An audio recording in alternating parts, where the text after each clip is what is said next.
In this unit, we're focusing on social media and its influence on people's lives.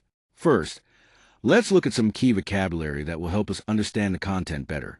For example, a blog is a personal or corporate website, while a profession refers to a job requiring expertise. We also have terms like disappointment, which means a feeling of sadness, and being detained, which means put under custody. It's important to know words like convicted, meaning found guilty, and violation, which involves breaking rules. Lastly, the term immersement refers to a non-statutory monetary penalty, and pros and cons speak to the advantages and disadvantages of something. Understanding these terms helps us grasp the broader discussion about social media, especially through the comprehension exercise. Social media isn't just for sharing opinions. It's also a tool for jobs, both seeking employment and hiring. An example discusses Prida's case, where she faced a large penalty for posting complaint about a hospital, sparking a widespread campaign that raised significant funds to support her. This highlights both the power and the potential consequences of social media usage. Let's begin by defining social media. It's essentially a platform where people connect, communicate, share information, and express their opinions with others around the world. Now, social media has become an integral part of modern life because we use it for so many things: communication, getting news, entertainment, education, marketing, job hunting, and sharing information. When we look at specific platforms like Facebook and YouTube, people use Facebook mainly to keep in touch with friends, while YouTube is popular for watching videos and listening to music. Moving on, a blog is a website where individuals share their ideas, opinions, articles, pictures, and videos, helping to foster communication and the exchange of information.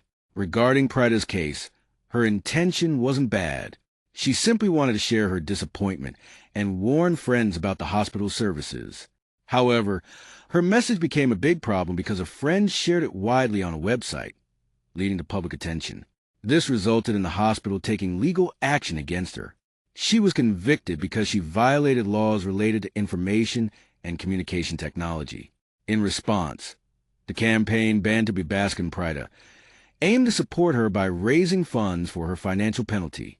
Lastly, it's important to remember that people are stronger than social media because we have the ability to think critically before we act, speak, or share information. Let's go over prepositions of direction with some examples. First, notice how we use to when talking about moving toward a specific destination, like Prem driving Milan to the airport.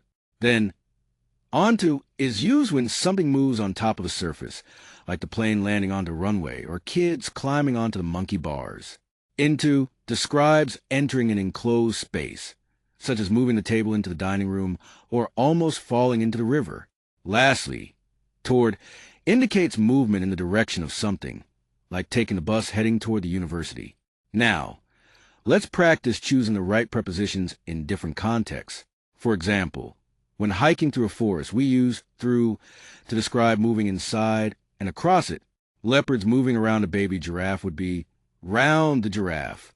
When giving directions, we say go into the building.